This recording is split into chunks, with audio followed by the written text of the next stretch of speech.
Hi, everyone. This is Kyla from Hidden Gems Literary Emporium, your family owned nonprofit community bookstore.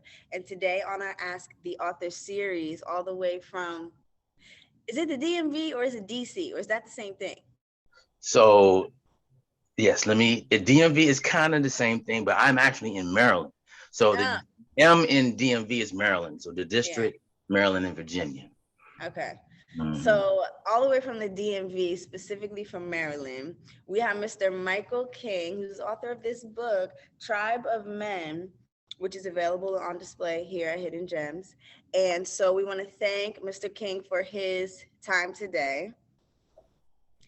Um, is that your real last name? And if it's not, you is it? I'm just curious. It is. It is. That's my government name. Wow. Michael King. Yeah. Junior. That's my government name. How was it growing up with that last name?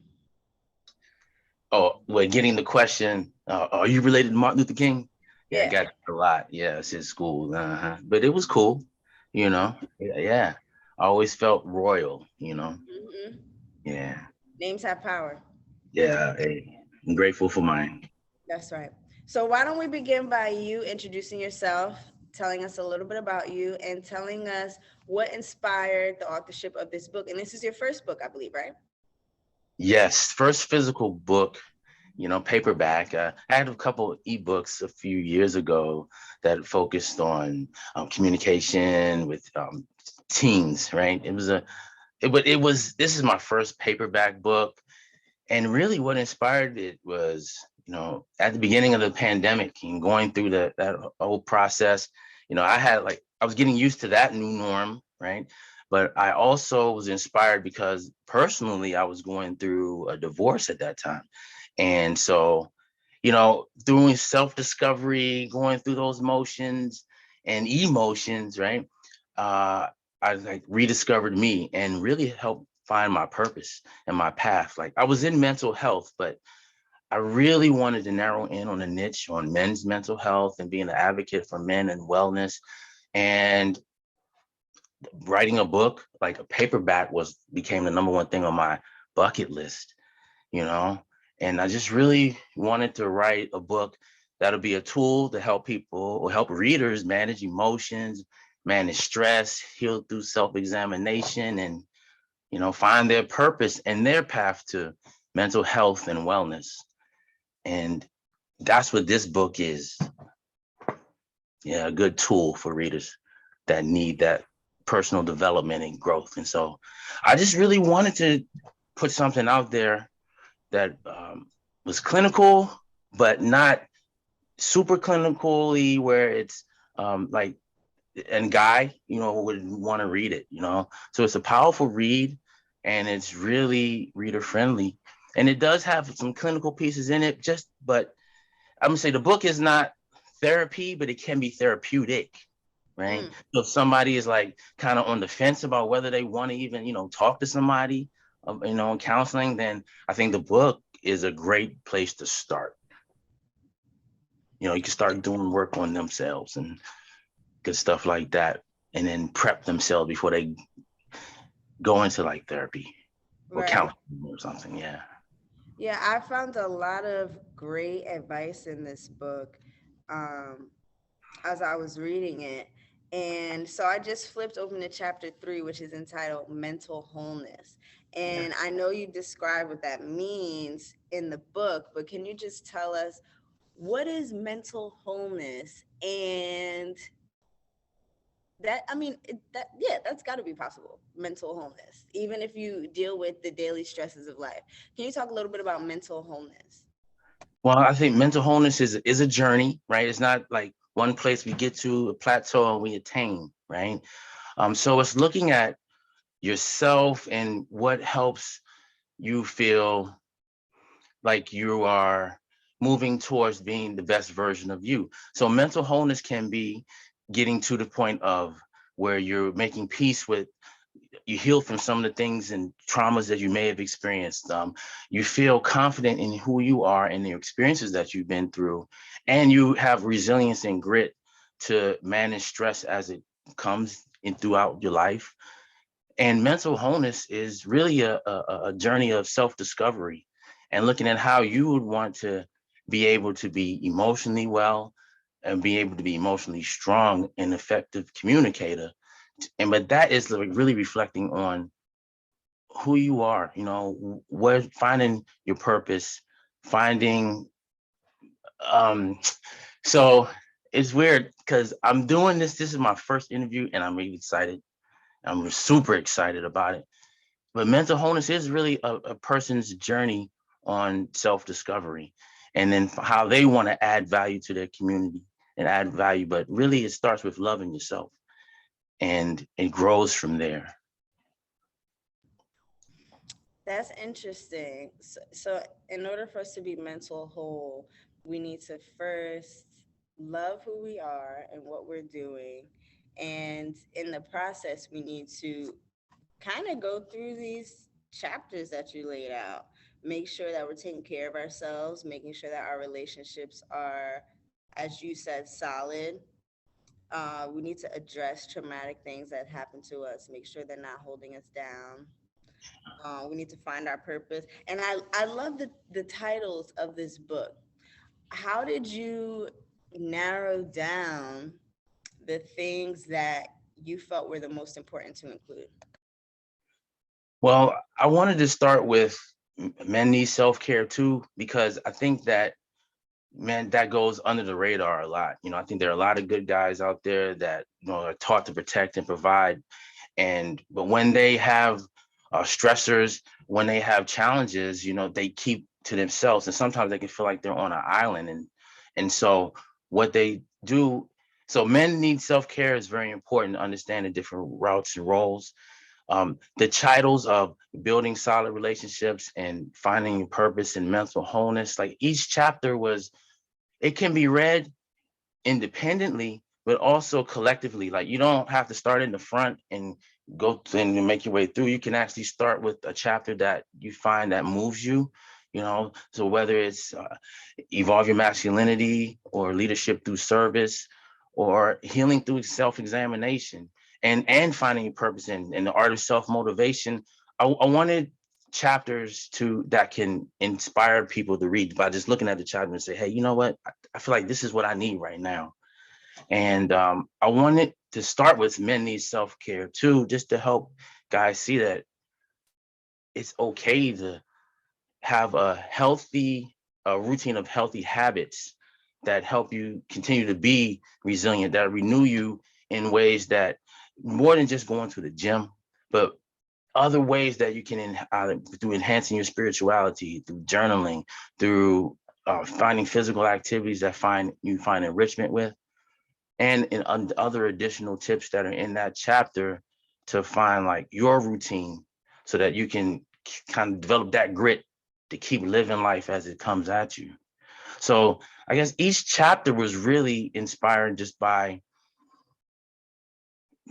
you know, wanting to help a guy who needs it right now, who may be feeling like they living stressed out, you know, and they can just go to a chapter and see that something that what they need at this time right Right. away. As I was reading the book, I did that. I started from the beginning and then I went back to the table of contents and I started flipping around. And I like that about this book is that you can even the chapters have subtitles in it where if you're, let's say, okay, you're led to finding your purpose. Okay, so that's on page 59. And then there's sub topics in there. What drives your life? Finding your purpose, benefits of purposeful living. So it gives you the freedom of bouncing around, like you said, at when you feel like you need it in your life. I format wise, I also like how it's so handy. It's like a handy little book that you can keep in your bag when you're commuting to work, when you're on the train or something like that, and you just need, it's a good book to start your day with and to refer to in the middle of the day, maybe when you're feeling stressed, like how we were talking about, and before you go to bed, so that throughout the day you're on a um, you're on a good wavelength as far as how you feel, and it's a book full of good reminders to keep in mind. Definitely. Thank you. Again, one is something, and it's not, I know it's Tribe of Men, but as any reader can read, so even there's a section in it for the woman in a man's life, right? Or trying to, if the women in a man's life maybe want some language or wording that they may want to use to help encourage their partner to maybe attend therapy or try counseling, or, talk to someone about some issues that they may find that maybe blocking them from personally developing as a person and a partner, then they can find some language in the book as well that could be used. It's just something I really, so I'm a clinician by trade, but again, I didn't want this book to be overwhelming. And so Mhm. it is a short and powerful read, but that also has moments and times where you can sit and reflect and develop some insight and maybe discover some tools that a person can use to that if they're dealing with trauma, and understanding like the different types of trauma, from acute, the chronic, the complex traumas, and how they may manifest in someone's life, but then also giving tools for healing through self-examination. And so in order to try to help can come to wholeness, right? That's part of mental wholeness as well, but also to not let the disappointments of the past kind of fixate, let that be your life script of focusing on disappointments, nor let anxieties or uncertainties of the future um, maybe block you from being your best self. So the book is really a tool that can help find, you can find some gems in your life and your backstory and some of the benefits of people that may have been through challenging backgrounds. But it's also for someone that may have not been through challenging backgrounds, but also wants a tool to learn how to develop leadership through service, like again, evolve their masculinity, or even to learn the art of self-motivation. So I just wanted to make something short and powerful, right? Because I know for me, like, I didn't grow up being a reader, and nor did I want to be a writer, right? Nor did I want to even be a therapist, right? But like, I wanted to be like, I wanted to be a sports lawyer, right? I remember that movie, when he's like, "Show me the money," like the sports lawyer, and I was like, "Yeah, that's what I want to be." But I'm really thankful and grateful that life, it has led me to this way and path, that I can give back in this way. And the book is an example of that. Um, and even in my practice, I develop a therapeutic space for patients and clients to learn, heal, and grow. So, and the book is an extension of that. Right. On the back of the book, it says that you cover topics, a lot of which we talked about, but I want you to kind of expand upon this one point: confronting toxic masculine pride. So, what is that, and how do you feel like the book covers that? So initially, I know that toxic masculinity is like a buzzword, right? So this is one thing I'm not doing, is I'm not hating on men, right? I'm not doing that. Um, but what I am doing is challenging guys to take a look at how versus how they can be better servant leaders versus an adult male that may just not be their best version of themselves because they might not have a plan mapped out for their life. They're chasing different things that are outside of their purpose and desire, or maybe and when a person doesn't know their purpose or path, they can get derailed at times, and that can be life.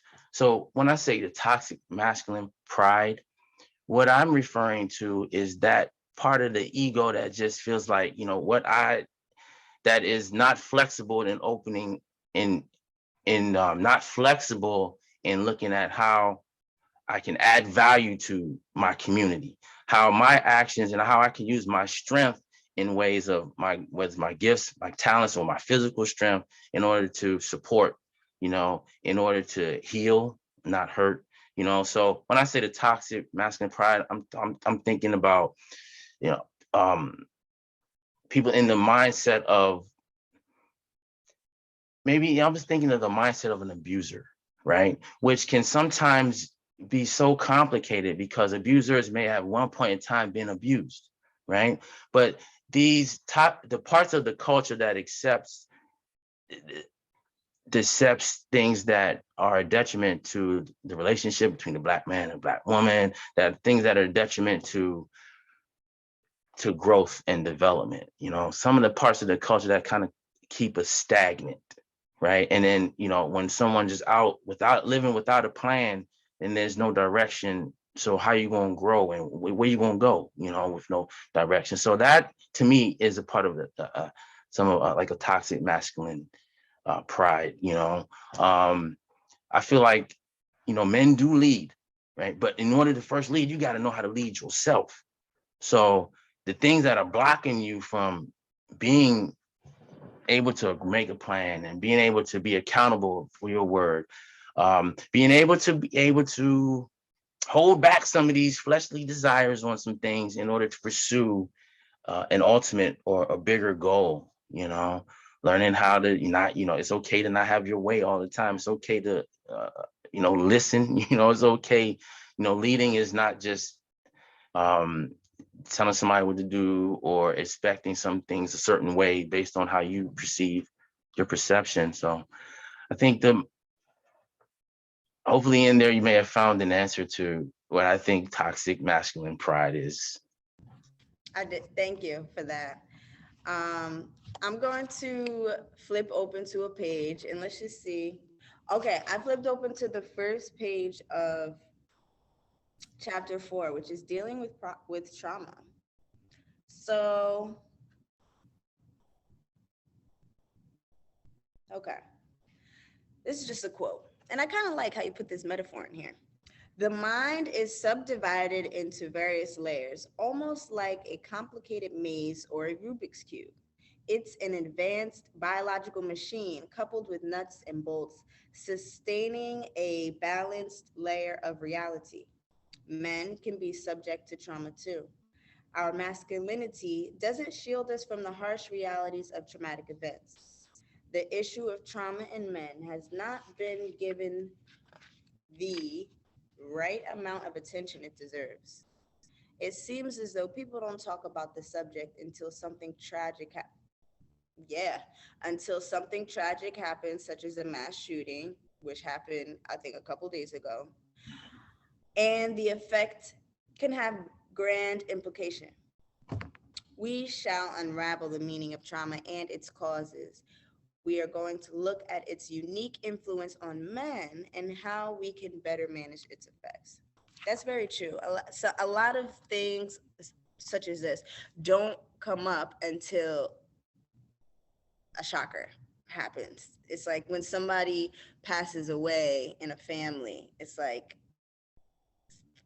things come out from inside when there's a traumatic event that happens. But how do we start talking about those things and unpacking those things, as a part of our regular life routine, so that when something does happen, it doesn't have as grand as of an implication as you said. Yeah, yeah, normalizing it. I remember there was a time when, in terms of the domestic violence crisis, right? There's still a crisis of that, but there's a time that if a man who was experiencing domestic violence would have never been said, would have kept it to themselves, would have been, and which can lead to with withdrawal, isolation, feeling down and depressed, and there's a lot of emotional impact on that. And so that's just an example of trauma that men experience and face, but times are changing when people are opening up to the opportunity to talk about the emotional impact of being in relationships or being in a domestic violence relationship, or talking about really like what they're going through. I think there's a movement going on now, especially of men opening up, and especially in our Black community, right? And not just the younger age groups like millennials or Gen Y or I generation, but even in the baby boomer generation, there's segments of them that are understanding that, hey, you know, in the past we've been taught that just everything handles is a spiritual thing, just either deal with church or, you keep family business in family business. But I realize a lot of other people in our community are realizing that it's important to have a safe space so we can have real conversations that help heal, and we can unlearn, and then we can change part of the things that we accept in our culture that's really been dysfunctional, and it's blocking us from being more united as in our community, right? But it also help. So that's kind of really my focus too, as well. You know, helping us develop healthier relationships, and starting with guys. And any reader of the book actually, can really benefit from some of that.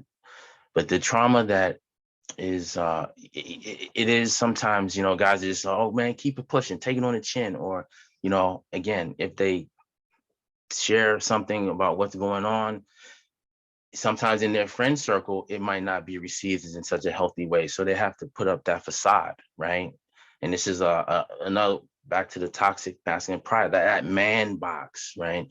That says, hey, any show of emotions or signs of weakness. But I thank God for the fact that more celebrities are talking about mental health and wellness. More athletes are talking about mental health and wellness, and like when those people do, that helps the non-celebrity and the non-athlete and the regular and us be more open and accepting of it, because athletes are like the gladiators in our modern time. And so like saying, when a guy sees another guy, like whether it's been public record about like Dak Prescott's making his and even Brandon Marshall, who years ago, he was a former NFL player. He's now an analyst on, I believe, the NFL Network, but he talked about his experiences with, I believe, borderline or bipolar. Oh my goodness, one of those. But when they talk about it, and they're not ashamed, and they're confident and strong, and then they talk about how talking to someone else has helped them find happiness, like true happiness for them, then that opens up and lets us guys talk about traumas, you know. Yes. True. And another thing about this book is it's great for young men as well. We brought it to, as you know, we brought it to the Young Men's Conference at Middlesex Community College that's put on by the county, Middlesex County out here in New Jersey. And there were about 200 young men, teenage age, ranging from maybe 12 to 18. And so we had tribe of men on our table, and a good amount of them asked questions about it. We told them what it was about. We encouraged them to flip through it. And a couple people bought the book. There was one woman who purchased it who works with young men in her school in Plainfield, New Jersey. And so we're looking forward to continuing to have your book here, Tribe of Men, and getting the word out about the very important themes that you put time and love and attention to into this book that you want to share with the world. So I want to thank you for your time today. And last question, where is the best place for people to connect with you online if they want to perhaps ask you a question or ask you to do a workshop on these topics or leave a review for your book? Where's the best way for people to reach you? So at this time, the best way to reach me is through Instagram at It's Mike King. And so it's ITS_MIKEKING on Instagram. I do also have a website as well as another great way to reach me. It's MrMichaelKingJr.com. So it's MrMichaelKingJr.com. And you can reach me that way. And if you want to call me up, you can call me up at 301-747-3893. Yes, I appreciate that you left your phone number because we like phone calls. Feel free to give Mr. King Jr. a call and let him know what you think about the book. If you are interested in hearing more or you would like him to speak to your group of young students, I'm sure he'd be more than happy to do that.